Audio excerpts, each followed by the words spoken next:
moi, je suis designer. J'ai fait les Arts Déco de Paris. Je suis graphiste. Voilà pour la petite histoire. D'ailleurs, la première fois que j'ai enseigné, c'était de ce côté-là de Paris. Voilà, parce que moi, je suis de Montrouge et de Malakoff. Vous voyez, donc j'ai traversé Paris. Là, on en parlait. Donc moi, j'ai toujours travaillé en tant que graphiste et typographe sur écran. Ne me demandez pas pourquoi. Je devais être un geek dès le départ. Voilà, et en fait, dès les années j'ai compté 92, 89, un truc comme ça. Enfin, vraiment. Donc, imaginez, hein, c'était le Minitel et avant le CD-ROM. Donc, c'était il y a très, très longtemps. Et les laserdiscs. Donc, bon, voilà. Donc, je me suis retrouvé là-dedans. J'ai beaucoup aimé. Je me suis beaucoup amusé là-dessus. Donc, comme tu disais, défriché. En tout cas, voilà.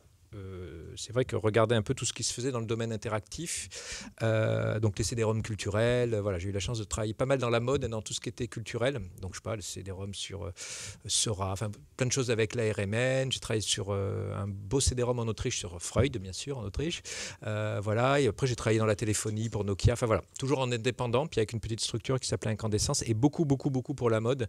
Pendant 8 ans pour Issey Miyake, donc un couturier japonais, pour Yves Saint Laurent, pour Chanel, voilà. Donc ça c'était des expériences super intéressantes. Et en plus, j'ai eu la chance de pouvoir expérimenter. C'est-à-dire qu'en tant que designer et graphiste, hein, vous avez toujours une relation avec le client.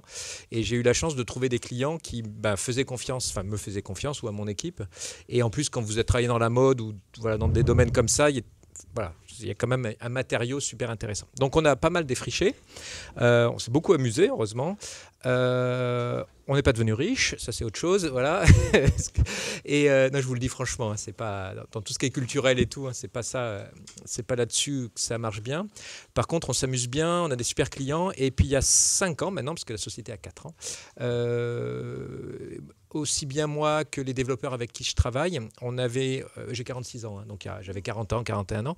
On s'est tous trouvés, voilà, les copains au même âge, en disant, ça fait 20 ans, 25 ans qu'on est devant des écrans, on s'éclate, hein, c'est super, on adore les jeux vidéo, on adore tout ce qui est Internet, la téléphonie, tout ça. Par contre, c'est marrant, hein, parce que tous le même âge, on s'est dit, mais j'aimerais bien retrouver au papier ou au support physique.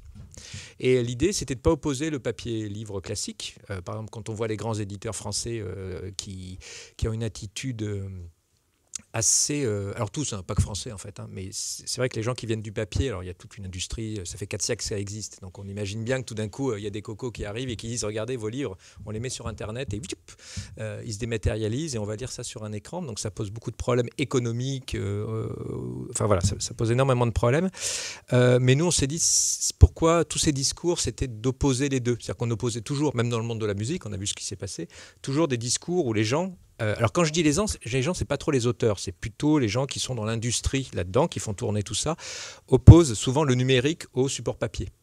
On se dit, non, les deux, moi j'ai 2 petits garçons, vous allez voir, j'en parle souvent, parce que quand on a des enfants à la maison, on les regarde, puis eux, ils sont nés avec. Hein, c'est-à-dire que moi, Elio, il a 6 ans bientôt, là, il est né avec l'iPad, comme il dit. Hein. Donc lui, un écran, ça se touche, ça, on zoome dessus, voilà, et c'est comme ça, ils sont tous comme ça. Et il n'y a pas de avant, après le papier, ils sont nés avec tout.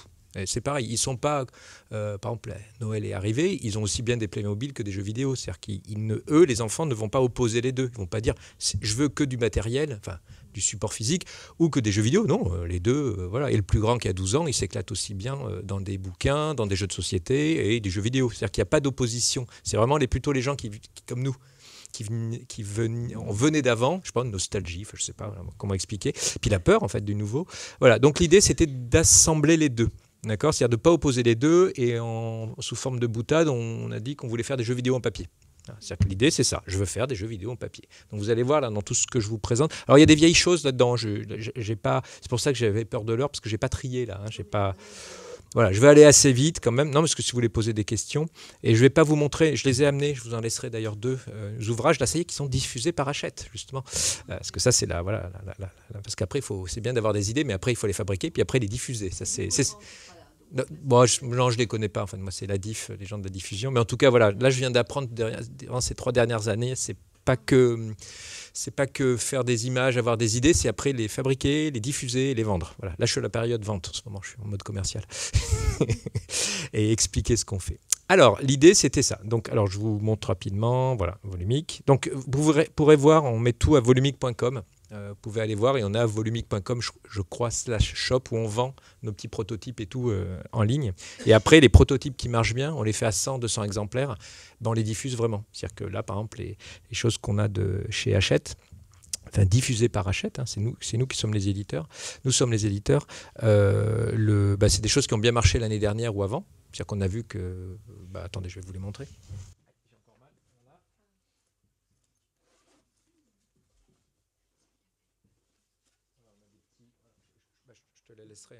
Voilà, ça je vous le montrerai après, c'est un petit cube. Alors là, il n'y a pas d'interactivité là-dedans, c'est juste des petits cubes donc qui racontent une histoire quand on le déplie et ça fait un jeu et la boîte fait un dé.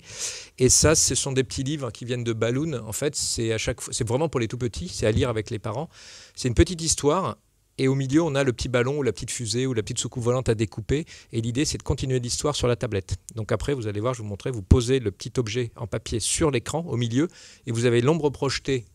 On simule, mais vous avez une sorte d'ombre projetée, et vous allez jouer vraiment, vous avez vraiment l'impression que le petit ballon décolle, et vous allez continuer. L'idée, c'est de continuer, excusez-moi, je suis fatigué, de continuer l'histoire sur la tablette. Donc là, vraiment, l'idée, c'est de ne pas opposer les deux. Pareil, un projet avec Julie Stephenson sur lequel on travaille, l'année prochaine, enfin cette année maintenant, il faut que j'arrête de dire la prochaine, c'est en 2015, ça s'appelle La pluie à midi. On commence par un petit livre en papier, vous téléchargez l'appli et à la fin vous imprimez vous-même votre propre livre. Voilà, donc on part du papier, on va au numérique et on revient au papier. Donc on est en boutique classique, téléchargement d'appli et après c'est l'impression à la demande parce que le livre va correspondre à votre aventure à vous. Voilà, donc on va tenter ça, voir donc vraiment encercler l'application entre deux livres. Alors, voilà l'atelier, vite fait, voilà, on est à Malakoff, on a la chance d'avoir un bel atelier, voilà, et vous voyez, on travaille beaucoup à la main et sur ordinateur, ça c'est Julien, notre directeur technique. Alors on est trois, donc Julien et Tristan, développeurs, et moi, et on a Riyad qui est en contrat de qualif, et après on travaille avec, par exemple ça c'est Nicolas Galinotti, et un enfant qui traînait par là, c'est un petit Québécois, ça, un copain qui passait, on leur fait tester tout de suite, donc dès qu'on a des enfants, vous allez voir, on travaille pas mal dans la jeunesse, c'est tester, puisque c'est vraiment un processus itératif. Est-ce que les gens comprennent? Est-ce que voilà, là c'est un prototype top secret, c'était il y a 3 ans, ça va, c'est sur d'une bataille navale qui n'est jamais sortie. Mais ça marchait bien, voilà, il comprenait. Et vous avez le développeur là derrière qui regarde tout pour savoir s'il comprend qu'est-ce que ça veut dire de poser un objet sur une tablette. Voilà, nous on pose vraiment plein d'objets sur des tablettes. Voilà, donc en gros le résumé c'est ça. Voilà, on aime les deux. Donc ça c'est le premier livre, j'espère que la vidéo va marcher. C'est le premier livre qu'on a fait avec Kevin Dono, c'est un de mes étudiants à Rennes. J'ai donné des cours à Rennes, moi, puis j'ai un étudiant l'été qui est venu. Et donc on a bricolé ça, j'étais parti de l'idée. Donc un livre en papier classique, là c'est un vrai livre, tout ce que je vous montre est vrai, il n'y a pas de truc fake. Après c'est le passage à l'industrialisation qui est un peu compliqué. C'est un livre qui sait à quelle page il est. Voilà, donc j'étais parti juste sur cette idée, dire, voilà, si un livre, d'une manière ou d'une autre, la technique on voit après, si le livre sait à quelle page il est, qu'est-ce que ça va donner, qu'est-ce que ça va, la manière dont on va écrire une histoire, qu'est-ce qui peut se passer pour le lecteur, voilà, on peut imaginer plein de choses. C'est-à-dire, si le livre sait à quelle page vous êtes, il sait à quelle vitesse vous lisez, il sait si vous revenez en arrière, voilà, il sait plein de choses. Vous allez voir, après on a fait un petit livre, comme il sait à quelle page il est, vous avez une oreillette, en fait, c'est comme si vous étiez en train de lire un livre et vous aviez l'auteur à côté de vous qui connaît plein de choses sur vous et qui va vous dire des choses à l'oreille en même temps. Voilà. Ou des livres qui vous endorment exprès, voilà, qui vont vous raconter des choses pour influencer vos rêves, des choses comme ça. Donc là, c'est le livre qui voulait être un jeu vidéo, vous allez voir pourquoi. Ah, bien sûr, il ne marche pas. Si, la vidéo est là. Ah, alors... En fait, je vais peut-être avoir besoin d'Internet, non? Ah voilà, c'est ce qui m'est arrivé. Alors, je vais... En fait, j'avais pas besoin d'Internet et en fait, si.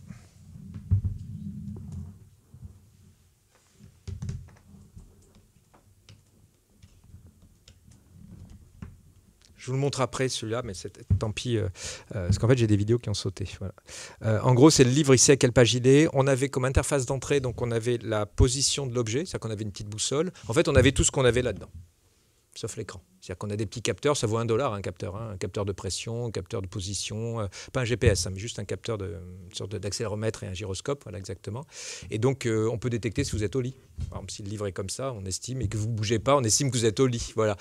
Si vous déplacez à 300 km/h, on estime que vous devriez être dans un TGV. Voilà. Et donc vous avez 2 heures devant vous. Voilà. Voilà. On peut savoir plein de choses. Donc c'est un livre assez bizarre, je vous montrerai la vidéo après, où à un moment donné, le livre vous dit, alors il communique avec vous, on arrive à faire afficher des choses avec des encres thermochromiques. Ces encres thermochromiques, c'est des encres qui ne coûtent pas très cher et c'est des encres spécifiques qui, quand on les chauffe, deviennent transparentes. Donc à un moment donné, en plus vous demandez au chimiste à quel degré près. Donc vous dites à 37 degrés, ou plutôt 20 degrés, elle devient transparente. Et donc ce qu'on faisait sur ces pages, c'est qu'on arrivait à faire chauffer avec de l'encre argentée, on envoyait un peu d'électricité, c'est un peu le gros bricolage. Hein, mais attendez, je vais voir, voilà, le bricolage ça ressemble à ça, une carte Arduino, là vous voyez on avait le petit capteur sur un post-it, et quand on bougeait le post-it, voilà, on savait s'il était en arrière, en avant, à gauche ou à droite. Voilà. Peut-être que la vidéo est là. Non. Bon, définitivement j'ai un problème avec mes... J'ai eu un beau crash de ça. Voilà. Donc il reconnaît le nord, il connaît le sens de la pression et des choses comme ça. Il a la notion du temps, ce qui est assez important. Donc par exemple, c'était un peu un système de livre dont on peut être le héros. Et à un moment donné, dans l'histoire, il vous dit, va à la page 23, mais tu as 3 secondes. Et si vous n'y allez pas dans les 3 secondes, il fait la tête pendant 20 minutes. C'est-à-dire qu'il ne réagit plus. Voilà. Donc il y avait une relation un peu bizarre avec ce livre. Alors ce que je vous montre là, vous voyez, ça c'est le vrai livre. Il est vraiment comme ça, sauf que derrière, il y a plein de câbles. Hein. Il y avait un PC, il y avait plein de câbles et tout, mais l'interface était vraiment du papier. Donc on a vraiment pas mal joué avec. On a pas mal cramé de papier, parce que souder du papier, je peux vous jurer que c'est compliqué. Voilà, donc on a défriché là-dessus, en s'amusant bien. Là on n'était pas du tout... on ne savait pas où on allait. Un autre bouquin qui était rigolo, quand je dis rigolo, c'est intéressant, c'est un livre qui, à partir du moment où vous l'ouvrez, il disparaît en 20 minutes. C'est-à-dire qu'il chauffe. En gros, je vous ai dit le secret, bon, c'est pas grave. J'aime bien faire chauffer les trucs. Donc là, cette fois-ci, c'est du papier fax. C'est tout simple. Pareil, le papier fax, c'est vraiment pas... Moi, ce qui m'intéresse beaucoup aussi, c'est vraiment des choses pas chères à faire. C'est-à-dire que l'idée, c'est de trouver des matériaux qui coûtent rien. Le papier fax, hein, c'est utilisé maintenant, c'est tout ce qui est imprimerie, tout ce qu'on imprime, les tickets de caisse. C'est des systèmes thermochromiques souvent. Donc c'est vraiment du papier qui coûte rien. Donc c'est simple. À partir du moment où vous ouvrez le livre, on déclenche on casse un fil électrique, en fait, ça fait le courant. Et en gros, vous voyez, au centre, ça commence à noircir. Et au bout de 20 minutes, il est complètement noirci. Donc et alors, par contre, ce qui est intéressant, c'est que c'est définitif. D'accord ? On ne revient pas en arrière. Avec température, parce que c'est manière d'imprimation. En fait, ça n'imprime pas avec les encres, il imprime avec les températures. Non, ouais, là, c'est le papier lui-même. Mais c'est papier qui devient noir. Ouais, noir, voilà, exactement. Voilà. Et en gros, c'est, pour tout vous dire, là, sur celui-là, c'est une résistance de fer à repasser, rien que ça. Donc c'est super dangereux en fait. Hein.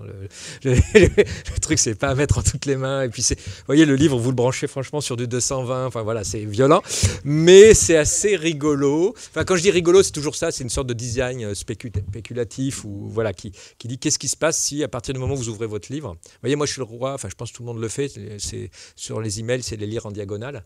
Et c'est vrai que j'avais fait une petite application à un moment donné, il y a longtemps. Hein.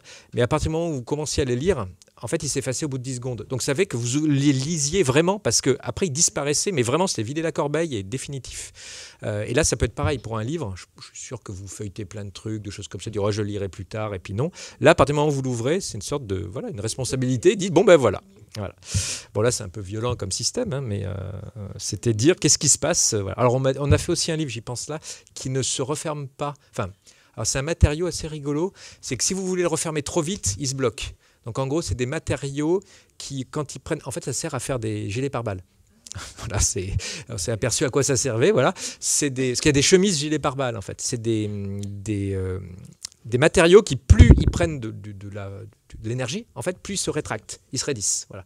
Et en fait, on avait fait un truc horrible pour écoliers quand ils font leur devoir. Moi, je vois le mien, il fait hop, c'est fini. Là, il peut pas. Il faut plier doucement le livre pour qu'il se plie. Voilà, il faut être gentil avec lui. Donc, on avait fait plein de trucs sur le livre, sur l'objet livre. Où ce qui m'intéresse, moi, dans les objets communicants et les choses, c'est aussi les objets qui ne vous veulent pas que du bien, en fait. Vous voyez, qui sont pas super déjà sympathiques des fois. Voilà. Là, il fait la tête. Voilà, de penser à des objets qui peuvent ne pas toujours être sympas, quoi. Voilà, voilà, parce que là, tous nos objets communicants, ils sont toujours super sympas et tout. Enfin, en fait, hein, ils sont tous que... Enfin, je sais pas, moi, je suis terrorisé. Là, j'ai vu une annonce où AXA avait fait un accord. Enfin, les compagnies d'assurance, ça y est, ils font des accords avec les grands constructeurs d'objets connectés en disant, on le savait, mais là, ça y est, c'est officiel. Ils le montrent vraiment. Donc, si vous prenez un WeSing ou un truc comme ça, là, un pèse-personne, et alors on vous dit, c'est génial. Vous allez avoir une réduction si vous faites ça. Mais si je ne le fais pas, je vais avoir une augmentation. Alors, vous voyez, c'est tout de suite le truc. Voilà, ça va être bien violent les prochaines années. Là. Donc, nous, tout ce qu'on fait est offline. Donc, on ne stocke rien, surtout qu'on travaille beaucoup pour les enfants. Donc, l'idée, c'est vraiment des objets, des fois non communicants. C'est que dans votre tête. Ça, c'est le mieux, je préfère. Hein. Vous allez voir après, quand ça communique que dans votre tête. Ou alors, quand ça communique juste un circuit local. Et voilà. Alors ça, c'est un autre, je vous passe assez rapidement, c'est La Nuit des Morts Vivants, mais version pixel. J'aime bien j'espère que la vidéo va marcher. Oui, elle marche. Je vais mettre un peu de son. Bon. Donc c'est un livre dont on peut être le héros. Mais vous voyez, au lieu de se déplier de gauche à droite, en fait, il se déplie dans tous les sens. Et en gros, on va suivre les 9 protagonistes de ce film. Je pense que vous le connaissez ou vous pouvez le voir avec... c'est un très très bon film. C'est le premier film, en gros, de zombies modernes. Voilà. Donc j'en avais fait un jeu. Donc en gros, l'idée, c'est de suivre les 9 protagonistes. Ça se termine mal, hein, je vous le dis franchement. Il n'y a pas de secret, hein, c'est un film de zombies. Et celui-là, il se termine particulièrement mal. Et en fait, on va suivre les aventures de ces 9 personnes. Sauf que là, je vous la fais courte. L'idée, c'était que les nouveaux zombies, à chaque fois, les zombies sont une métaphore. Là, le premier, c'était sur le racisme. Le deuxième, sur le centre commercial. C'est-à-dire que le zombie 2, je crois, il se passe dans un centre commercial. Enfin, voilà. Le dernier de Romero, c'est sur Google et Facebook. Voilà. Et là, c'était les QR codes. Voilà. Donc, je me dis, les QR codes qui nous regardent partout, on ne sait pas qui ils sont, on ne sait pas où ils nous amènent. Donc, je m'étais amusé à mettre des QR codes partout. Et en gros, donc, ça, c'est le livre. Et voilà, elle meurt. Voilà. Ça, c'est Julie qui meurt. C'est la première fois qu'elle l'utilisait. En fait, quand vous mourrez, la caméra s'inverse et vous voyez votre visage avec The End en rouge, comme ça. Voilà. Et on a vu, là, pour la démo, c'est la première fois. Regardez, si vous regardez, elle sourit, parce que tout d'un coup, elle est là, et puis elle commence à sourire. Voilà. Donc là, le principe est tout simple. C'est que vous avez une application qui est gratuite. Donc à chaque fois, nous, on prend des applications gratuites. C'est-à-dire qu'on estime que acheter le livre papier, l'application est fournie avec. Ça évite le piratage et on ne se prend pas la tête. Et de toute façon, à 1 €, les gens râlent. Donc, vous voyez, ça vaut 600 ou 700 €. Et acheter une application à 1 € ou 2 €, les gens font « Ah, c'est un peu cher et tout ». Donc, on la donne, entre guillemets. Non, mais c'est complètement fou. Hein. C'est vraiment... moi, le premier, hein, des fois, je fais « Oh là là, c'est un peu cher et tout ». Et en fait, vous dites « Mais 1,50 €, c'est quoi ? Voilà, j'ai acheté un Mars, pour tout vous dire, ça a été mon repas, c'est 1,10 €. Donc, je dis c'est aussi cher qu'une application dans laquelle je vais jouer 20 heures dessus. Bon. Donc, c'est comme ça. Ça évolue le marché. Enfin, je ne sais pas si vous avez des cours là-dessus et tout. Le marché, en tout cas dans le jeu vidéo, qu'on commence à bien connaître, les gens commencent à accepter à payer. Le free-to-play commence à lasser tout le monde. C'est-à-dire que tout le monde est au courant que voilà, quand c'est gratuit, il y a une embrouille quelque part. Hein, donc, et après, il y a dans les free-to-play, ce qu'ils appellent, ce sont les baleines. C'est-à-dire qu'il y a 2% ou 1% des gens qui achètent assez pour les 99% qui jouent gratuit. Mais tout le gameplay, toutes les mécaniques sont faites pour que vous achetiez. Donc ça pervertit complètement les mécanismes de jeu. Et là, en ce moment, on voit une courbe. J'ai des gens que je connais bien qui sont éditeurs et tout. Et on voit une courbe où ça commence à baisser. Et on voit les gens qui faisaient même du free-to-play commencent à mettre des applications dans les jeux. Hein, je parle à 2, 3, 4 €. Et ça commence à marcher. Alors qu'avant 4 € vous oubliez, enfin, c'était deux ventes. Enfin, voilà, alors que le jeu coûte juste 4 millions à fabriquer. Hein, mais donc ça c'est plutôt une bonne nouvelle. Et j'espère que dans l'édition classique, ça va arriver. Ce que les gens commencent à comprendre, même si c'est toujours dur et c'est toujours énervant, que faire un jeu, faire un livre, faire tout ce que vous voulez, ça prend du temps, ça coûte de l'argent. Et on est parti sur un principe un peu biaisé, gratuit, quoi. Enfin, beaucoup de choses gratuites. Et on a beaucoup de mal à revenir en arrière. Hein. Quand c'est gratuit, visiblement, voilà. Donc nous, en tout cas, on est parti sur l'objet. Enfin, de toute façon, on a dit, de toute façon, on vend un objet. Donc ça, pour tout vous dire, ça coûte 10 €. Le petit bouquin que vous avez dans les mains, c'est 5 €. Voilà. Et on estime que pour ces 5 €, il y a bien 1 € pour l'application. Et puis voilà, quoi. Et les gens, on n'a jamais eu de retour là, dire « Ah, le bouquin... » Par exemple, vendre ça 10 €, jamais on a quelqu'un qui nous a dit que c'était trop cher. Alors que vendre une application 2 €, mais genre on est des escrocs, quoi. Voilà. Alors que ça, faire ça, non mais c'est ça. Alors que faire ça, ça coûte pas très cher. Enfin, faire une application, ça coûte très cher. Voilà. Voilà. Donc mais bon, en gros, on donne ce qui coûte le plus cher dans l'économie en ce moment. On donne ce qui coûte le plus cher et on vend ce qui coûte le moins cher. Voilà. Bon, voilà, c'est comme ça, on va voir. Mais on a pris le prix psychologique. Voilà. Et donc, en gros, pour finir sur ces chers zombies, en gros, c'est un jeu de statistiques. Il faut scanner, il faut arriver le plus loin possible en scannant les pages. Et vous allez suivre les différents protagonistes. On voit les extraits vidéo du film qui sont répartis comme ça, suivant vos actions. On doit récupérer des armes. On a le droit d'avoir qu'une arme, qu'une cartouche. Bien sûr, c'est un film de zombies. Et à un moment donné, vous êtes blessé, vous pouvez tuer les zombies. Il faut choisir entre une arme, lâcher son arme et piocher dans un tiroir. Et dans ce tiroir, c'est soit une autre arme, soit des médicaments. Et il y a toujours un dilemme. Voilà, c'est un jeu de statistiques, sachant qu'il est impossible de gagner. Voilà, donc on meurt de toute façon. Enfin, je crois qu'il y a... Pardon ? Le plus loin possible. Voilà, c'est du endless game. Enfin, non, pas endless, parce que ça se termine, des fois rapidement. Il y a un mec, enfin quand je dis un mec, ouais, c'est un étudiant pour tout vous dire, il est arrivé à mourir, parce qu'il nous a fait la capture d'écran et tout, et puis on a vu, à mourir sur le dernier zombie, ce qui est déjà exceptionnel. Il y a une chance sur 100 000 en jouant bien. Voilà, parce qu'en fait, donc, au mieux, on peut tuer le dernier zombie et mourir en même temps. Voilà, ce qui est assez honorable. Voilà. Alors voilà, ben ça, c'est les premiers protos. Ben voilà. Après avoir fait mon petit bouquin il y a 3-4 ans là, de zombies, je me suis dit, tiens, si je continuais, ben voilà, ça s'appelait, voyez, en 2010, voilà, on est en 2015, voilà, ouais, 2010 et 2015, l'objet est dans le commerce. Vous voyez, ça fait 5 ans. Vous voyez, donc là, je m'étais amusé à faire une sorte d'objet comme ça, tout en blanc. Là, c'était juste les mécaniques de pliage. À chaque fois que j'ouvrais une page, j'avais 3 possibilités. 3, 3, 3, 3, 3, 3. Voilà. Donc, on arrivait à 3 puissance 7 possibilités de livres. Après, donc ça, c'était les maquettes en blanc, vu tout ce qui était possible en pliage, voilà, parce qu'il y a beaucoup de mise au point pour que ça soit, vous voyez, je vais vous montrer quand même la bestiole.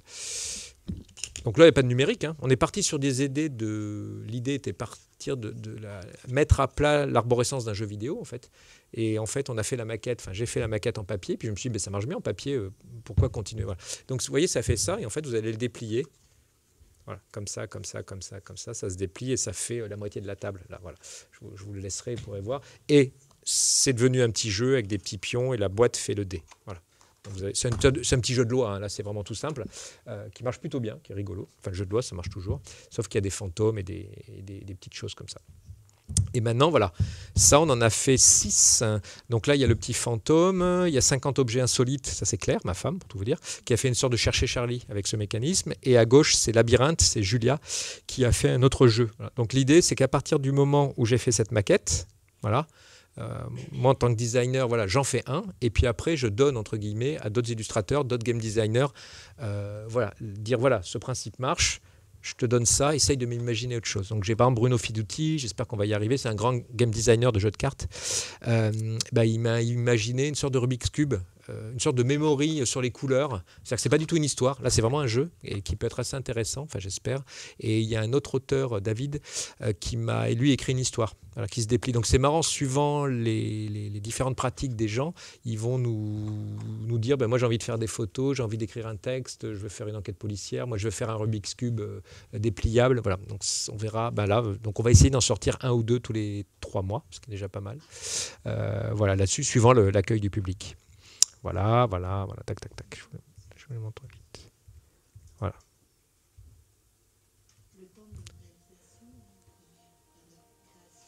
Alors, tu vois, entre l'idée et le truc, c'est 4 ans, mais là, maintenant, on a la forme, en fait. Le long, en fait, on a bien mis beaucoup d'allers-retours avec l'imprimeur et le façonneur pour avoir la forme, pour que ça se replie parfaitement. Plus, il y a une petite astuce, vous verrez, il y a un petit coin, il y a un petit carré rouge, parce que, vous savez, c'est comme les cartes Michelin. Quand vous les dépliez, après, vous pourrez les replier, c'est bon courage. Là, il y a un petit carré rouge, et en fait, il faut mettre carré rouge sur carré rouge, et vous connaissez l'ordre. D'ailleurs, les enfants font des compétitions pour le replier le plus vite possible.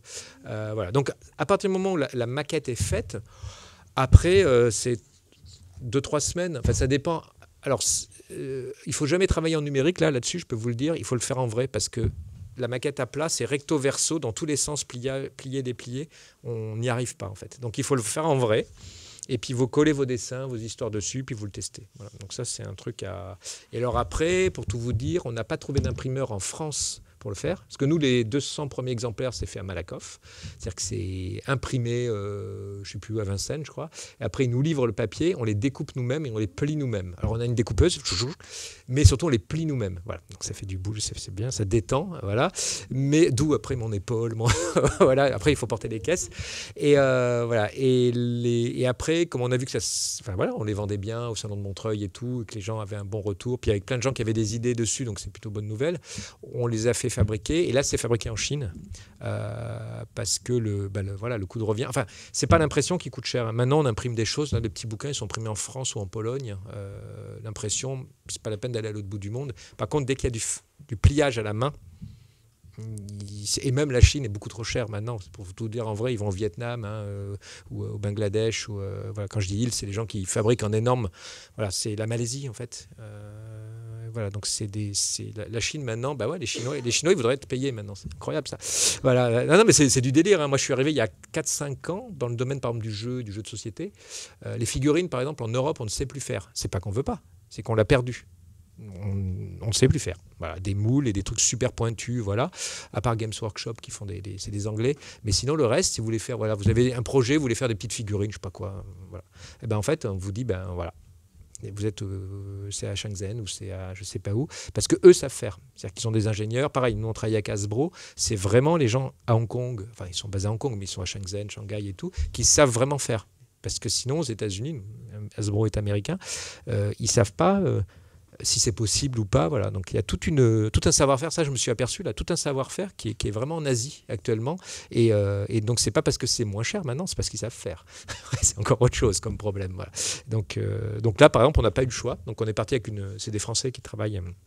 Quand des usines à peu près partout dans le monde, il y a des énormes groupes maintenant d'imprimeurs qui, suivant vos besoins et les délais, vous disent c'est mieux d'imprimer là ou là ou là. Voilà. Puis ils font du suivi, puis ils sont super sérieux. Voilà. Parce que nous, on a trouvé des gens qui nous le faisaient à des prix en Chine, mais pour rien du tout, quoi. Voilà. On se dit, mais c'est pas normal, à 10 centimes ça, il y a un souci. Donc là, pour tout vous dire, ça coûte €1, un peu plus d'€1 hors taxe à faire. Voilà, plus le prix du transport, plus la totale. Après, et il faut en fabriquer au minimum 4000 par. C'est ça, c'est qu'après, c'est minimum 4000 parce que vous dites, oui, j'en voudrais faire 200. Voilà, c'est pas possible. Alors voilà, ça, c'est des considérations techniques. En tout cas, tout ce qui est prototypage et tout, par exemple, ça, c'est un projet de Julie Stephen Cheng, et pas Julia. C'est son projet de fin d'études aux Arts Déco qu'on a publié et édité. Elle en a fait 200.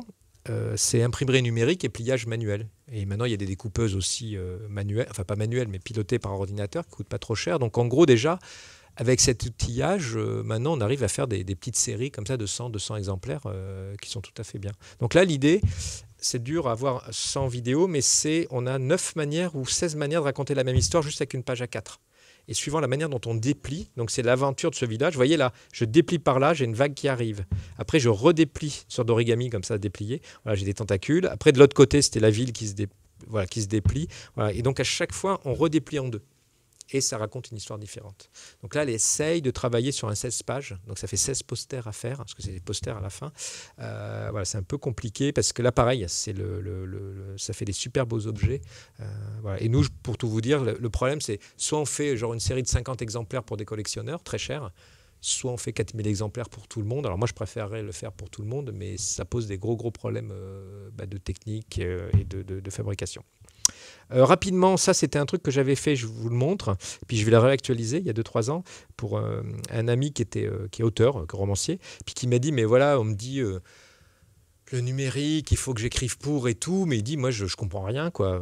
Enfin, honnêtement, quand vous n'êtes pas dans le domaine, moi j'ai peur de Facebook, j'ai peur de tout le monde, voilà, c'est horrible, voilà, puis c'est pas fini avec les objets communicants qui vont raconter combien vous pesez, ce que vous mangez et tout. Donc, je lui ai dit, voilà, regarde, entre guillemets, une tablette ou un téléphone, tout ce qu'il peut savoir. Donc en rouge. Donc moi, mon idée, voilà, c'est une idée comme ça, c'est de pouvoir, de ne pas continuer à écrire. C'est-à-dire qu'un auteur actuel, s'il veut, c'est comme un musicien, il peut continuer à faire du piano et de la guitare sèche, il n'y a pas de souci. Mais disons qu'un musicien qui veut s'attaquer aux technologies actuelles et faire de la musique électronique ou autre, si un auteur veut faire pareil, s'il dit, voilà, moi je veux écrire pour des devices, en bon français, des outils en tout cas, qui sont dans la poche des gens, voilà, est-ce que je peux écrire de la même manière que sur papier? Voilà. Donc je lui avais dit, voilà, par exemple, ton téléphone a un gyroscope, un accéléromètre, un micro, un écran multitouch, un capteur d'humidité, un appareil photo, il sait s'il y a du Wi-Fi, il a des capteurs de proximité, il peut avoir des lecteurs de NFC ou du RFID, un GPS, un altimètre, une boussole, le niveau de la batterie. Donc on pourrait imaginer des changements dans l'histoire suivant votre vitesse, que je disais tout à l'heure, suivant l'altitude. Par exemple, on pourrait imaginer, j'ai écrit 2-3 nouvelles, et la nouvelle, par exemple, je rentre dans le TGV, ou là, le métro. En gros, le téléphone sait que j'avais rendez-vous là. Enfin, si vous utilisez Google Now, il sait que je dois partir à telle heure de Malakoff pour arriver ici. Il sait que j'ai 1 heure devant moi dans le métro. Eh ben, il va me proposer une nouvelle qui va durer en gros c'est-à-dire que le texte peut s'adapter sur 1 heure. Voilà, donc on peut imaginer plein de choses. Sur l'altitude, c'est peut-être plus ou moins idiot. Mais par exemple, j'ai commencé à lire moi une sorte de micro-nouvelle, enfin une nouvelle, où je ne m'en suis pas aperçu au début. Donc c'est quelqu'un qui est dans un bar et tout. Et en fait, tous les lieux sont géolocalisés. Donc c'est super étonnant. C'était une histoire, bon malheureusement elle n'était pas extraordinaire, mais il parlait du bar Victor Hugo en bas de chez moi. Mais vous commencez à lire, c'est normal, hein, c'est comme un PDF, sauf que tous les lieux, donc ce sont des variables, mais vous ne le savez pas, ils ne vous le disent pas. Et c'est à la fin, je suis allé fouiller dans les crédits, où ils expliquaient un peu comment ça s'était passé. Et c'est assez étonnant parce que tout d'un coup, vous le visualisez, votre rue, votre métro et tout. Donc, et ça, c'est un truc qui est tout bête et et ce qui est intéressant, c'est que dans la forme, c'était très classique. Vous voyez, c'était fait en, je sais pas, en mignon, Garamond, enfin une typo très classique. On ne se voulait pas très techno, on n'en parlait pas. Sauf que le texte s'adaptait à l'environnement autour de vous. On connaît vos amis Facebook, par exemple. Voilà, on pourrait tout d'un coup voir les gens avec qui vous communiquez le plus sur Facebook qui se retrouvent en tant que protagonistes dans une histoire. Voilà, je pense qu'on peut imaginer plein de choses. Et pour l'instant, c'est vraiment très très calme. Hein. Même dans les jeux vidéo qui sont soi-disant high-tech, alors qu'ils savent tout sur vous, hein, c'est-à-dire que pas vous personnellement, mais au niveau statistique, les gens du jeu savent à quel moment vous êtes arrêté de jouer, le nombre de fois que vous avez recommencé ce niveau pour l'améliorer, en fait, pour améliorer le gameplay. Mais on pourrait savoir beaucoup plus de choses et surtout que ça soit le retour, c'est-à-dire que le joueur, comme l'ordinateur, c'est beaucoup de choses sur lui-même, sur le joueur. Le jeu pourrait s'adapter beaucoup plus. Voilà. Et ça serait intéressant de. Voilà. Il connaît votre carnet d'adresse. Hein. Il sait que maman m'a appelé il y a 2 jours. Voilà. Enfin, voilà, il y a marqué maman. Donc, à rigueur, c'est pas très compliqué. Voilà. Mais en tout cas, il y a plein de choses à défricher. Et de l'autre côté, là, à droite, voilà, ça, c'est justement tout ce qui est software. L'open data, alors, on peut savoir plein de choses. Le carnet d'adresse, la date et l'heure. C'est-à-dire que suivant l'heure de la journée, je sais pas, l'histoire ou la forme, hein, c'est-à-dire que les deux peuvent changer. Le flux d'actualité, la météo. Par exemple, le dernier projet de Julie, la pluie à midi. Justement, pour gagner, il faut qu'il pleuve à midi. Bon, on a calmé le truc parce que c'est très dur quand même des fois, mais on ne le dit pas, je vous le dis à vous, mais ça va sortir dans, j'espère, 6 mois, 1 an, parce qu'on est en plein dedans en ce moment, mais tous les décors sont liés à la météo. Donc s'il pleut, il va pleuvoir dans votre appli, mais on ne va pas vous le dire en fait. D'accord ? L'idée, c'est que c'est vraiment un petit jeu pour enfants et tout, mais toute la météo va être liée à ça et au déplacement. C'est-à-dire que si on s'aperçoit que vous êtes vraiment déplacé, la tablette par exemple, déplacée de plusieurs kilomètres, en fait vous allez découvrir de nouvelles zones, mais on ne vous le dit pas. C'est-à-dire que c'est le jeu qui petit à petit va s'habituer et va se dévoiler suivant 2-3 paramètres que nous on aura définis. Voilà, la géolocalisation de vos amis, les données publiques, voilà, on peut avoir plein de choses. Par exemple, on peut savoir où sont vos amis, où ils ne sont pas. Il y a une appli très bien, je ne me rappelle plus de son nom, qui vous dit où ne sont pas vos amis. Quand vous voulez sortir tranquille. Vous voyez, ça c'est très bien. C'est toujours marrant d'inverser. Vous savez, tous les réseaux sociaux disent oui, c'est tous mes amis. Non, les gens que j'aime pas. Voilà, c'est vraiment, voilà, eux, ça existe, hein, le hatebook et tout. Mais c'est marrant. Vous savez, c'est toujours valorisant d'avoir des ennemis très célèbres. Enfin, vous voyez, c'est genre, je sais pas, Monsieur Machin ne m'aime pas. Enfin, c'est quand même pas mal parce que voilà, s'il m'aime pas, c'est qu'il me connaît au moins. Et alors en sortie, ça c'est plus pauvre. Mais en sortie, on a la sortie son, image, vidéo, écran, texte, flash lumineux, vibreur. Hein, c'est-à-dire qu'on peut mettre des vibrations dans ces petites choses, utiliser le flash pour je ne sais pas quelle chose. Et donc, en gros, entre ces interfaces d'entrée, quand j'ai fait interface d'entrée générale et de sortie, je pense qu'il y a vraiment, vous voyez, je l'avais appelé kit de survie pour auteur, hein, voilà, il y a pas mal de choses à faire, mais c'est assez tranquille. Alors pareil, là je vais assez vite, c'était juste une démo, un truc assez intéressant où voyez, on repartait, ça c'était plutôt via les jeux de société, mais il y a très très longtemps on se racontait des histoires au coin du feu, les jeux de société sont apparus assez tôt en fait, hein, voilà. Après on a eu la télé, voilà. Ce qui est intéressant c'est la position des gens par rapport à l'écran ou par rapport au narrateur. Donc là, tout d'un coup, on a eu le théâtre, la télé, les concerts, les choses comme ça. On est côte à côte. On a les jeux vidéo. On joue ensemble, mais on est toujours devant un écran. C'est-à-dire qu'on peut être côte à côte ou dos à dos. On a nos téléphones. Voilà, là, on est comme ça, hein, tous. Et là, l'idée, c'était qu'est-ce qui se passe maintenant ? Et c'est vrai qu'avec l'apparition des iPads et des tablettes, il y a un truc qui est assez intéressant, c'est que ces tablettes sont à plat. Vous voyez, même mon téléphone, là, il est à l'horizontale. Donc ça, c'est tout nouveau, en tout cas pour moi. À part les cocktail table games qui s'appelaient dans les années 80, c'était des jeux vidéo où c'était des tables où on pouvait poser ses cigarettes et ses verres de bière dessus et on jouait à Pac-Man. Voilà, c'est la seule fois où les écrans ont été horizontaux. Donc c'est vraiment un truc, j'en ai une à l'atelier, je suis très fier, voilà, qui marche encore.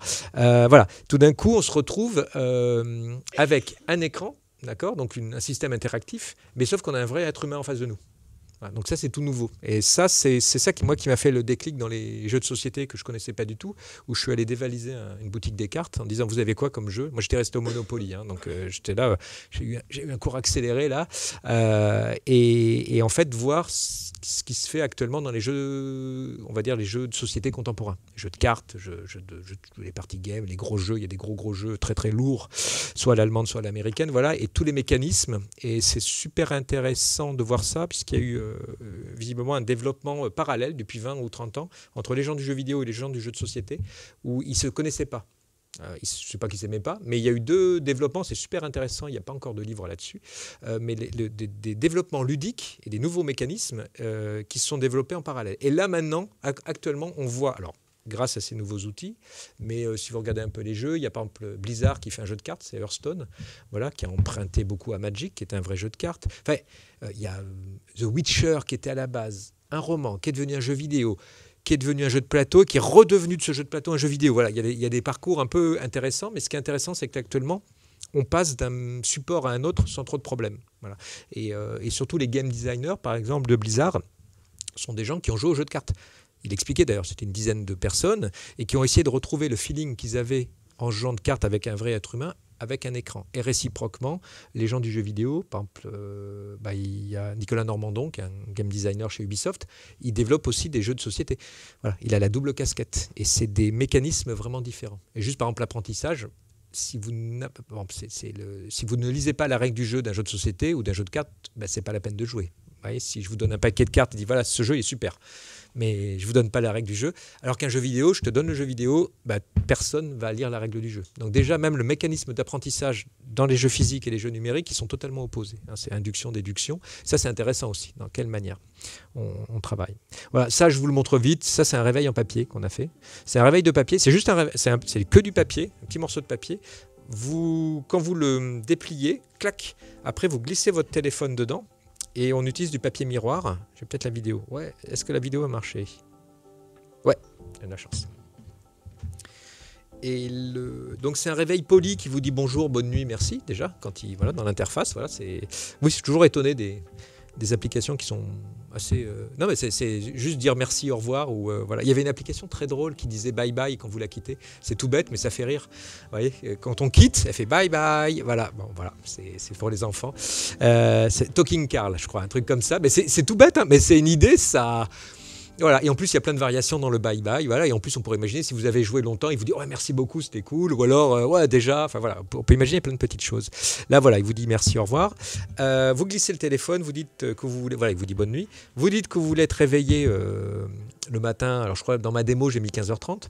Voilà, il vous dit bonne nuit. Vous glissez le téléphone dedans et vous ne voyez pas l'écran, vous voyez juste son reflet. D'accord.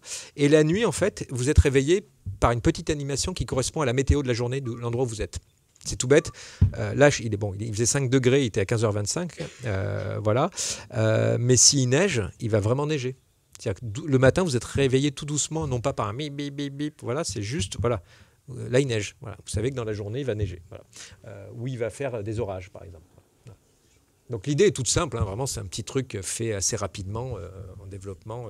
La seule galère, c'était de choper les vrais flux de vraies météos. Parce qu'il y a un nombre de codes en météo.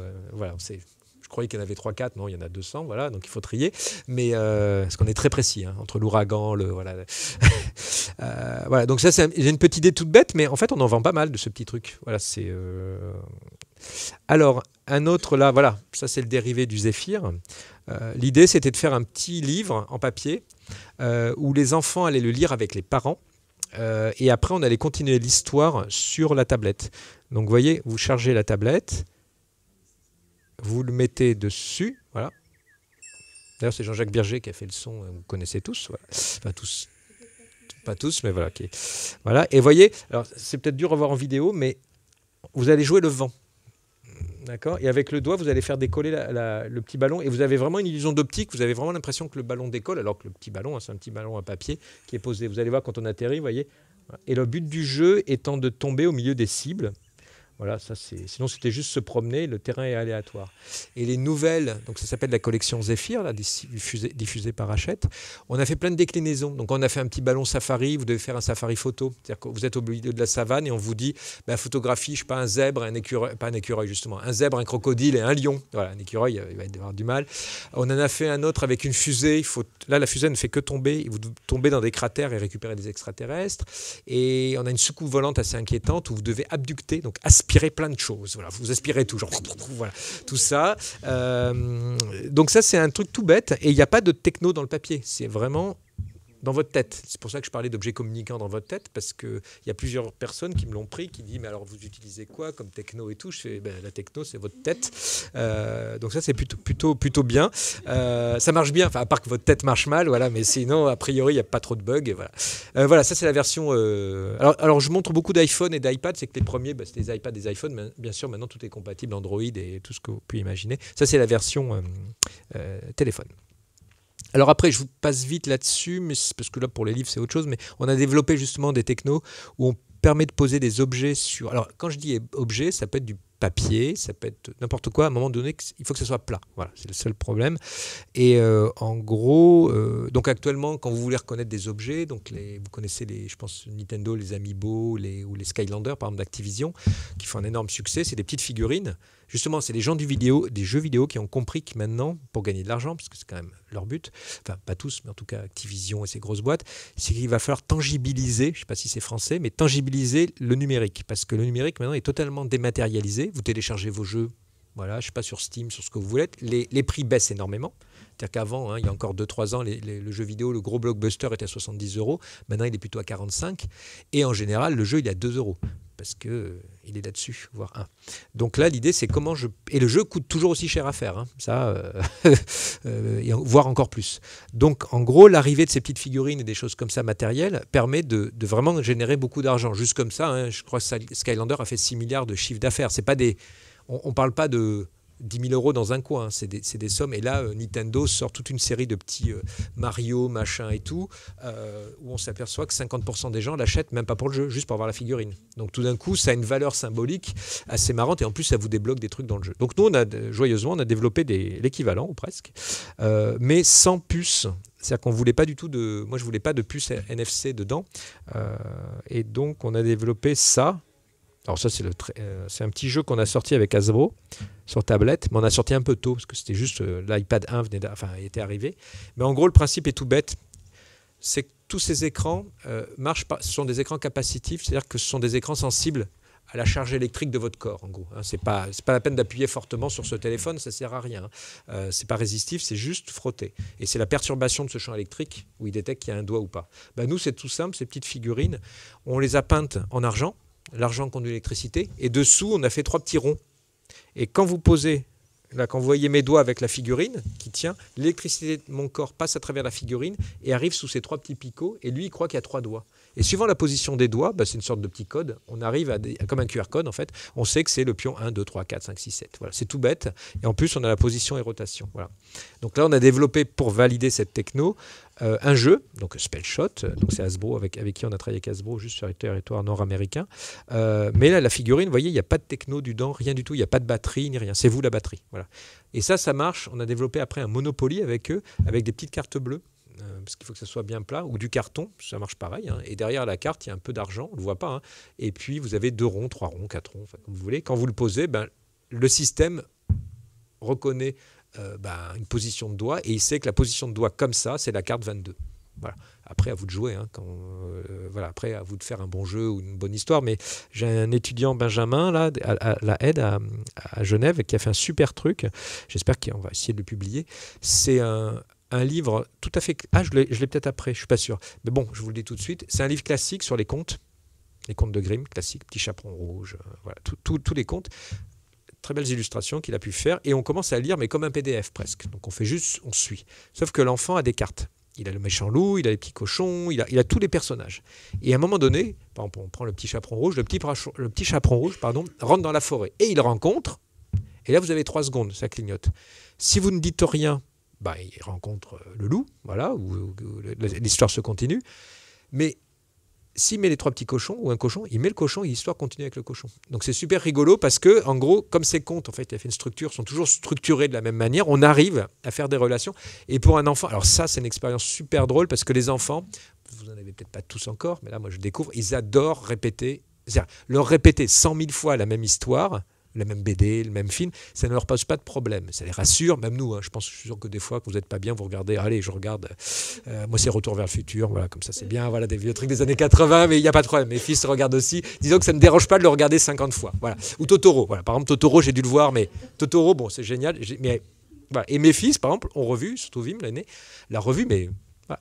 Et là, donc ça ne les dérange pas, ça les rassure, ils voient plein de choses en même temps, ils ne s'embêtent pas du tout. Mais en plus, si vous mettez un tout petit peu de variation dans cette histoire, c'est vraiment super. Parce que moi, le premier, vous mettez un petit cochon, petit chaperon rouge, qu'est-ce qui se passe s'il y a un petit cochon? Voilà, je veux savoir ce qui se passe. Donc ça, c'est une sorte de moteur pour les scénaristes. C'est ça qui est intéressant. Mais par contre, l'histoire est linéaire. C'est-à-dire qu'on ne dit pas que ça part dans tous les sens. C'est vous qui allez juste, des fois, à des embranchements, mais vous allez lire d'une manière linéaire. Et d'ailleurs, la mise en forme de ce livre est très classique. Il n'y a pas de truc dans tous les sens. Vous le voyez à peine. Ça, c'est une très bonne idée. Voilà, j'espère qu'on va arriver à le sortir et on va avoir un petit jeu de cartes comme ça de personnages. Et suivant l'histoire, vous allez poser la sorcière, l'ogre et compagnie. Voilà, ben ça, c'est justement des premiers tests avec des cartes. Vous voyez, ça marche. Avec des petites cartes où là c'était juste des encres. Voilà, le dessin, comme on sait quelle carte est posée et où sur la tablette, là vous voyez le dessin qui est commencé sur ma carte et continué sur l'écran. Voilà. Ça c'est vraiment le premier test qu'on a pu faire. Voyez. Donc vous voyez, je mets bien mon pouce pour mettre l'encre. Voilà. Donc après on peut imaginer plein de choses là-dessus. Je sais pas si. Oui voilà, ça c'était pour Hasbro. Je peux le montrer maintenant, il y a prescription. C'est des petites cartes qui ont des trous. Et comme elles sont reconnues, vous allez voir. Alors, il n'y a pas encore de jeu, j'ai pas eu le temps. Ah Allô. Voilà. Donc, c'est des petites cartes, vous voyez, elles ont des trous. Et en fait, quand vous les posez, elles sont reconnues et les yeux s'ouvrent et les cheveux poussent. Voilà. Et c'est un petit jeu, vous voyez, et elles parlent. En plus, elles font blablabla, voilà. Et ce qui est intéressant, c'est que donc, il n'y a pas vraiment de jeu encore. L'idée, c'était, j'ai commencé à faire un jeu où il fallait piquer le chapeau de l'autre ou les cheveux de l'autre, voilà. Mais les enfants sont sûrs que... Alors, ce qui est intéressant aussi, c'est que le logiciel se rappelle de ce que vous avez fait avant. Donc en gros, si j'avais un chapeau, quand je repose ma carte, elle a un chapeau. Et les enfants sont sûrs, et les adultes souvent, que l'information est dans la carte, alors que c'est que du papier. C'est dans le logiciel. L'idée, c'est comme un magicien, c'est tricher. Dire, regardez là, en fait, c'est ici que je fais toute mon astuce. Voilà. Et puis là, c'était à la fin, voilà, c'était juste un petit jeu. Mais vous voyez, la carte, comme elle est reconnue, il y a un lien. Alors après, on a fait un jeu avec DreamWorks, qui est venu nous voir, enfin... pas personnellement, mais ils sont à New York quand même, mais on a fait un jeu de cartes avec eux, donc c'est avec Cartamundi, le fabricant des cartes à collectionner, et on a fait un système où quand on posait la carte, donc on a fait des applications, quand on posait la carte Shrek, par exemple, Shrek et compagnie, et en fait c'était une carte, et vous aviez gauche et droite l'âne et Shrek, je ne sais plus comment il s'appelait cet âne, et vous aviez des carottes, des cailloux qui descendaient, et avec la carte, vous posiez la carte, la vraie carte, posée sur l'écran, vous mettiez vos 2 doigts, donc nous on repère que les 2 doigts, et en fait avec cette carte, on faisait rebondir les carottes et les objets qui tombaient, on faisait donner à manger à droite ou à gauche. Ça marchait super bien, c'est tout bête, c'est une sorte de Pong, version 2015, mais on posait vraiment un objet physique sur l'écran et on jouait avec, alors qu'il suffisait de mettre ses doigts, ça marchait. Mais personne ne l'a fait. C'est-à-dire que, voilà. Et donc l'idée, ça donne de la valeur en plus à la carte. Voilà, ça, c'était leur idée. Comment est-ce que je ne pas jeter cette carte et en plus les enfants garder l'histoire. Voilà, parce qu'après, quand on remettait sa carte, ils savaient que vous aviez fait 100 points, enfin je ne sais plus quoi. Voilà, il y a toute une histoire. Mais en tout cas, c'était donner de la valeur à un objet en papier. Quand je dis de la valeur, c'est de l'information. C'est comme si ce morceau de papier gardait plein d'informations, alors qu'en fait, c'est lui qui garde tout ça. Ça, rapidement, non, je ne vais pas vous le montrer, c'est pas du tout fini. Voilà, ça, c'est le jeu sur lequel je suis à fond dessus. Donc pareil, idée il y a 4-5 ans. Évidemment, on était bien énervé il y a 4-5 ans. Pareil, je vois Monsieur Vim, mon fils aîné. Donc il a 11 ans, donc il devait avoir 6 ans. Il jouait avec mon téléphone éteint. Et en fait, il joue à l'avion. Il fait comme ça. Faut pas que je le dise devant lui parce qu'il a honte. Après, vous savez, il a 12 ans, il dit oh, papa, arrête de dire ça, c'est la honte et tout. Je l'ai dit une fois, il était là, il fait oh là là. Et ça, je me suis dit, tiens, c'est marrant comme idée de prendre l'objet, non pas pour ce qu'il y a dans l'écran, mais l'objet lui-même. Et justement, on disait tout à l'heure, il y avait un gyroscope. Voilà, là-dedans, il y a plein d'informations. On le secoue et tout. D'ailleurs, juste comme ça, je suis très jaloux. Il y a un jeu. Alors maintenant, il est interdit chez Apple, mais il est encore sur Android. Donc, je vous conseille de le prendre. C'est un jeu. il faut le jeter le plus haut possible et il calcule la hauteur avec l'accélération et de le rattraper et vous dites record, voilà, j'ai fait 15 mètres. Sauf que ce qui est intéressant, voilà, c'est que quand vous le lâchez, voilà, et il y a des vidéos hallucinantes. Apple l'a laissé qu'une semaine, hein, voilà. Et il y a une jeune femme qui fait un test là, quand elle vend l'appli, en gros, elle est sur des pavés, hein, et on le voit, elle le rattrape comme ça. Et alors après, j'ai vu des vidéos sur internet où les mecs sont sur des trampolines pour aller encore plus haut. Enfin voilà, c'est n'importe quoi, voilà. Mais voilà, vous voyez, tout d'un coup, je suis pas sûr que les gens qui ont créé l'iPhone ont pensé qu'à un moment donné, il y avait quelqu'un, voilà. Voilà. Voilà, donc c'est des choses un peu voilà avec un ouais pareil, moi on avait inventé un système, vous savez, pour à la place du dé en fait on devait jeter le téléphone en faisant des tours comme ça, voilà, celui qui faisait le plus de tours et tout, mais là Apple fait voilà.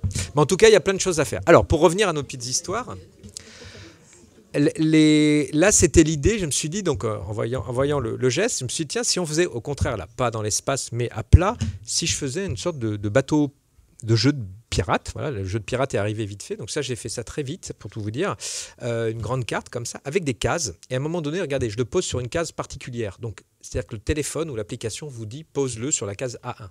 D'accord, tout bêtement. Je pose mon téléphone sur la case A1.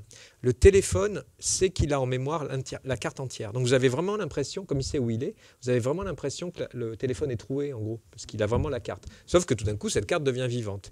Et après, regardez comment je bouge. Tac. Voilà, c'est comme une loupe exactement. Et en fait, on utilise des accéléromètres encore. Donc si je suis en A1, pardon, si je fais vers le bas, je suis en A2. Là, je suis en B2. Là, je suis en B1. C'est vraiment super simple comme système, ça marche très bien. Et donc là, alors vous voyez que ça marche très bien, ça c'est mon code. Moi, j'ai prototypé en Flash pour tout vous dire. Maintenant, c'est refait avec mes développeurs. Et là, vraiment, alors ça, c'était il y a 4 ans. Je fais mon proto, tout le monde me dit « Ah, c'est rigolo ». Vous voyez, je commençais à rentrer dans les jeux de société, je regardais ce qui se passe. On me dit « Ouais, c'est rigolo ton truc, mais c'est juste le jeu de société le plus cher du monde, puisqu'il n'y avait que les iPhones. Donc à 400, 500 euros le pion, voilà, 4 personnes, on est à 2000 euros autour de la table. » Et l'idée, en plus j'étais vraiment parti de l'idée que je trouvais ça beau, un jeu de cartes. Enfin moi, c'est comme les t-shirts en vêtements ou les jeux de cartes, c'est vraiment génial parce que c'est juste la créativité, ça coûte rien un jeu de cartes. C'est 50 petits morceaux de papier, et par contre, tout est dans la tête. Voilà. Et un t-shirt, c'est pareil. Un t-shirt, il est de base, par contre, ce que vous avez dessiné dessus, je trouve ça un très très beau support. Donc là j'étais là, bon ok, c'est un peu compliqué là en ce moment de faire ça, donc on a mis en stand-by cette idée, on a fait juste un livre avec Milan Jeunesse, justement un atlas, qui ont vu cette idée, qui ont dit est-ce qu'on peut l'adapter à un atlas? Oui. Donc on a fait un atlas et les enfants ou les ados déplacent leur téléphone s'ils veulent, c'est-à-dire que le livre il est autonome, hein, mais s'ils ont la chance d'avoir ça, et ils l'ont beaucoup maintenant visiblement, vous posez le téléphone par exemple en Amérique du Nord et quand vous allez vous déplacer, il y a des pictos d'ours, de ce que vous voulez, et quand vous arrivez sur le picto de l'ours, quand vous cliquez dessus, vous avez des informations complémentaires. Donc c'est une sorte de documentaire, vous avez le son, par exemple c'est rigolo, mais le son du castor, c'est terrifiant, les sons les sons des bêtes, les vrais sons, hein, pas les sons de Walt Disney ou dans les films, hein, c'est que les vrais sons des animaux sont très très curieux. Par exemple, une girafe ne fait pas de bruit, très compliqué. Voilà, n'émet pas de bruit, juste. Juste, voilà, on a trouvé que ça. Mais donc ça, c'était des choses assez intéressantes. On a peaufiné la techno et puis là on a fait un Kickstarter il y a 2 mois qu'on a réussi et on va sortir un jeu de pirate qui s'appelle World of Yo, le monde de Yo, ou jusqu'à 4 et là on est en plein dedans, vraiment avec l'idée toute simple où on vend juste le plateau. L'application sera gratuite, pareil. J'en parle, je croyais que je l'avais pas la vidéo.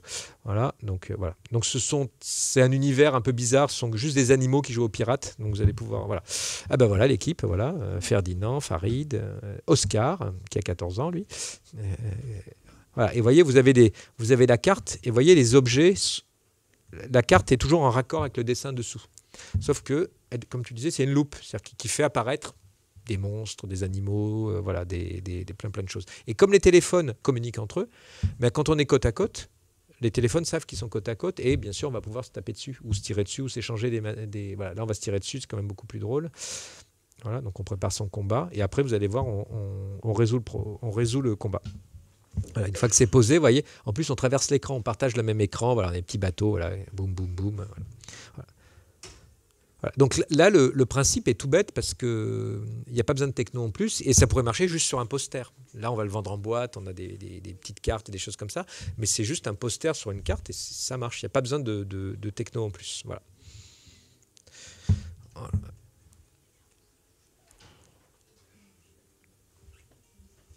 Voilà. Non, parce il sait qu'il est sur la case. En fait, c'est des cases. Regarde, regarde, je ne sais pas si tu le vois d'ici. Regarde, on a des grilles, des lignes. Voilà. Et alors, il y a un truc aussi intéressant, c'est que moi, le premier, mais tout le monde fait ça. Quand il y a un dessin, ben, c'est marrant parce que vous savez, vous bougez votre téléphone sur la case. Et les cases, eh ben, tout le monde le remet. On est tous maniaques. C'est super drôle. Automatiquement, les gens le remettent bien. Quand le dessin correspond avec l'écran, ben, tout le monde remet là. C'est rigolo, je m'en suis aperçu parce que je me suis dit, ouais, tout le monde va le faire comme ça. Et non, et tout le monde fait ça. Voilà. Exactement. Non, mais ça, c'est voilà. À l'usage, on s'est aperçu de plein de. On ajuste à chaque fois. Voilà. Ça, c'est rigolo. Voilà. Et alors pareil, les cases sont assez grandes pour qu'un Nexus, je ne sais plus quoi, puisse passer, parce qu'après on a ce problème, c'est que la taille des écrans, la taille des devices sont différents. Mon petit réveil là que vous avez vu, bah, il est pour iPhone. Et Android, je ne sais pas quoi, enfin Galaxy, je ne sais pas quoi. On va faire une version un peu plus grande, parce que ça c'est juste un des problèmes. Dès qu'on travaille sur les objets, les objets, c'est pas comme du software, hein, c'est quand ça rentre pas, ou quand ça rentre trop, voilà, il glisse. Voilà. Donc ça c'est un nouveau truc que je découvre. Moi qui viens du numérique, c'est genre, ah ouais, hop, tiens, pourquoi tout le monde l'ouvre à l'envers? Parce que voilà, il y a eu un problème là. Ici, par exemple, tout le monde, non, la pochette s'ouvre par là, mais elle est un tout petit peu plus dure. Voilà. Et en fait, elle s'ouvre plus facilement par là. Donc tout le monde l'ouvre à l'envers. On est tous des feignants, ça je le savais, mais la personne va ouvrir à l'endroit où ça semble plus facile. Voilà. Et comme on ne voulait pas de point de colle, on a été obligé de faire ça. Et vous voyez là, vous ne le voyez pas d'ici, mais ça induit, même si le graphisme, vous voyez, il y a le code barre et tout, c'est vraiment le bas de la boîte, et là c'est la couve, et ben en fait, la forme, donc vous voyez, ça s'ouvre plus facilement par là. Donc tout le monde l'ouvre par là. C'est pas très grave, mais c'est juste dommage. Voilà. Donc ça, c'est des choses que on ne peut pas trop corriger. Voilà, ça, vous l'avez vu. Ah ben c'est ça, là, le super truc de Benjamin. Voilà, vous voyez, regardez, c'est ça. Vous avez des cartes. Quand vous les posez, voilà. Ça, c'est vraiment un très, très beau projet. Je vous dis, je vais tout faire pour l'éditer. Ça s'appelle juste de l'argent et du temps, voilà, mon problème. Mais vous voyez, c'est des cartes comme ça. On va voir si graphiquement ça. Et il vous pose une question, voilà, à un moment donné. Voilà, et vous allez pouvoir les poser. Et là, la techno, il l'a fait avec du papier d'aluminium. Hein, c'est la techno dont je vous ai parlé qui conduit l'électricité, mais c'est un morceau d'aluminium. Là, pour l'instant, c'est vraiment bidouillé. Voilà. Et ça, c'est vraiment un travail fait en une semaine. Alors, il avait une développeuse avec lui qui l'a aidé à faire le proto. Alors, c'est pas tout fini, hein, bien sûr, mais ils ont vraiment fait la mise en place. Et il y a aussi une version sans carte. Parce que toujours, hein, l'idée, c'est de ne pas pénaliser, c'est-à-dire vous chargez l'application, de toute façon Apple, toujours Apple, hein, mais Google aussi, ils sont pas cool, hein, je peux vous dire, on a eu des soucis, vous oblige à ce que l'application soit autonome. C'est-à-dire que vous ne pouvez pas dire votre application ne marche qu'avec ça. Et vous êtes obligé d'acheter, parce qu'en gros, vous ne vendez pas l'appli, donc Apple ne gagne pas d'argent là-dessus. Par contre, achète le distributeur et moi, on va gagner de l'argent. Donc c'est juste ça, hein, le mécanisme. Il n'y a pas d'éthique, de rien. C'est juste où je gagne mon argent. Donc la solution, soit vous mettez des DLC, donc du in-app purchase, c'est-à-dire que l'application est gratuite, mais vous mettez par exemple des chapitres en plus à acheter, et là Apple ne dit pas de problème, puisque moi je gagnerai de l'argent sur les prochains trucs. Soit vous faites une version comme vous avez vu là, où tous les produits que j'ai montrés, il y a une version où vous déclarez que vous n'avez pas le livre ou l'objet, et c'est une version où il faut cliquer sur des boutons, des choses comme ça. Ça, gardez-le bien en tête, parce que ça peut poser des gros problèmes. Voilà. Nous, notre jeu pirate, par exemple, il ne peut pas se jouer sans la carte. Alors, il y a une règle chez Apple, vous avez dû voir, si c'est une télécommande, vous savez, je sais pas, moi j'ai une télécommande Free sur mon téléphone, là, ils acceptent, parce que là, c'est obligatoire. Ça ne peut pas ne pas marcher sans. Mais il faut montrer que votre application est une télécommande. Donc, nous, notre bateau, ça va être une télécommande. Voilà. Donc, on en parlera dans 3 mois. Voilà, si on y arrive. Et Google, c'est encore pire. Parce que moi, Apple, vous pouvez dialoguer avec l'examinateur. Nous, on a eu ce problème, là, sur nos Zephyr. On en a sorti 7. Il y en a un qui nous ont bloqués sans nous dire pourquoi. Alors, ils le mettent en ligne et une semaine plus tard, ils regardent après. Ça, c'est une BD, comme ça, je vais finir là-dessus. Et Google regarde et dit stop. Donc, ils le retirent, hein, genre, boum. Alors, au fait, mais on a sorti 7 trucs exactement pareils. Il y en a un qui est banni. Et ils vous disent, soit c'est juridique, soit c'est technique. C'est-à-dire qu'ils ne vous disent pas pourquoi. Précise pas, et vous avez droit qu'à une seule réponse. Voilà, une seule réponse. Donc nous, on a scanné les contrats avec les auteurs, le développeur a fait ça de documentation technique et tout, et c'est passé, mais on ne sait pas pourquoi. Voilà, donc moi, ce qu'on m'a dit, un copain qui travaille chez Google, il m'a dit c'est un ado, limite, qui se retrouve à Dublin et qui doit en voir 1000 par jour et qui prend un peu au hasard et qui dit non. Voilà. Au moins Apple, Opel, il y a un dialogue, hein, ça nous est arrivé. On a même envoyé en Californie un objet pour qu'ils puissent tester. Voilà. Mais c'est vraiment... voilà. Donc ça, par exemple, là, je vais finir là-dessus. Et puis vous verrez mes nouveaux projets, ils sont sur Volumic en fait, hein, on les montre pas mal. Là c'est beaucoup de proto. Là c'est un de mes étudiants donc, qui avait fait ça, c'est une BD, une bande dessinée où certaines cases sont interactives. Donc là le principe c'est que vous lisez la BD, vous passez votre téléphone au-dessus, là il repère par la caméra, là il n'y a pas de principe touch, et vous voyez la taille de la case correspond en gros à un écran. Et vous allez avancer dans l'histoire comme ça. Et là où c'est marrant, c'est dur à montrer en vidéo, c'est vraiment des trucs très drôles. Donc par exemple, au début, le système vous demande de vous prendre en photo.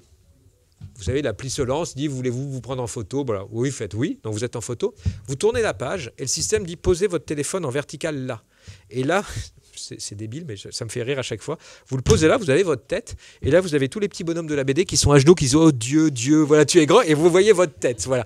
Donc ils jouent tout le temps sur des allers-retours comme ça entre vous, la manière dont vous tenez votre livre, l'application, l'image que vous avez fait, ce que vous avez fait avant, voilà. Donc c'est vraiment très malin à faire. Voilà, là on est dans le ventre du personnage. Là je passe vite.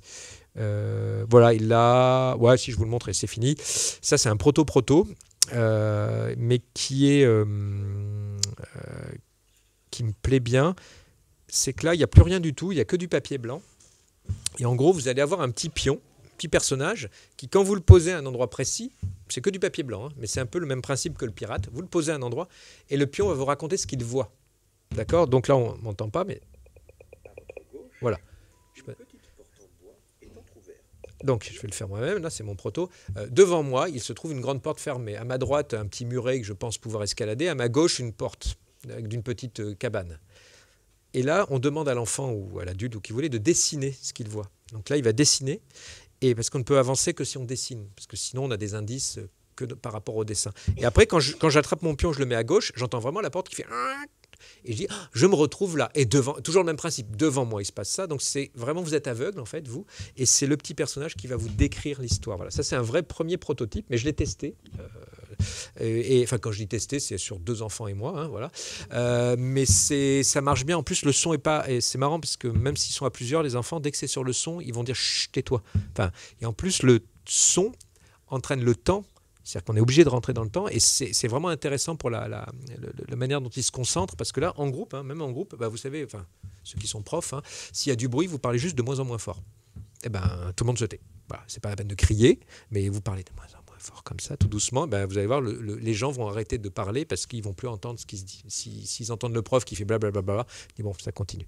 Et donc là, en gros, on doit dessiner l'histoire. Et ce qui est marrant, c'est que suivant la personne, les dessins seront tous différents. Et j'ai testé sur un adulte qui, lui, m'a écrit. Il a mis porte. Il a mis mur, il n'a pas dessiné, il n'a pas joué le jeu, mais c'est marrant aussi, ça marche. Porte fermée, clé, voilà. Voilà. Donc là, c'est une interface. J'ai pas trop le temps jouer lapsus, j'allais dire d'y jouer, mais c'est vrai, c'est d'y jouer, de tester, mais c'est des interfaces uniquement sonores.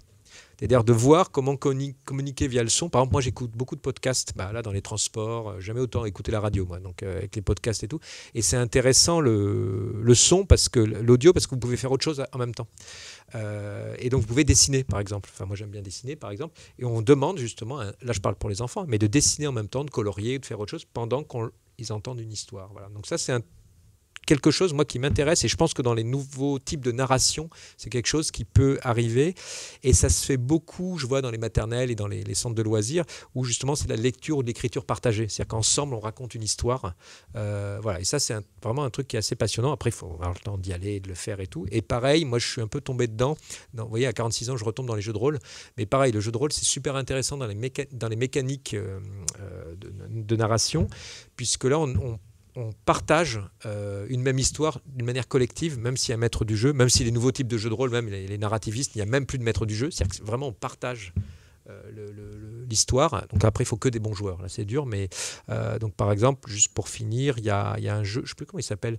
En fait, chaque joueur va, par exemple, je vais m'occuper des décors, tu vas t'occuper des personnages, tu vas t'occuper de la météo, c'est-à-dire que chaque joueur va s'occuper de quelque chose. Rien n'est prévu. Et juste, on part et on dit, on rentre dans un village. Et on se retourne vers toi. Et toi, tu vas dire le temps qu'il fait. Moi, je vais dire les décors. Et en fait, c'est super intéressant. Alors, il faut des gens assez créatifs. Il ne faut pas des gens timides, des choses. Mais en fait, en 1 heure, on raconte une histoire absolument incroyable. Et ça, c'est intéressant dans un instant T. Voilà. Donc ça, c'est quelque chose, moi, qui m'intéresse à étudier. Et après, est-ce que c'est par écrit? Est-ce que c'est par le dessin? Est-ce que c'est par le son? Est-ce que c'est par le pliage? Voilà. Donc ça on verra bien. Mais voilà les choses sur lesquelles je suis. Et puis, voilà. Puis sinon, d'une manière plus sûre, voilà, c'est ça et le petit jeu de pirate actuellement.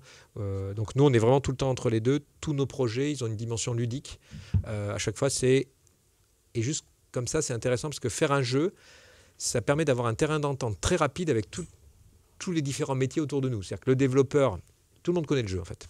Et ça donne moi j'avais fait ça avec des étudiants aussi, parce que faire cohabiter par exemple des développeurs et des graphistes, c'est toujours compliqué. C'était toujours compliqué.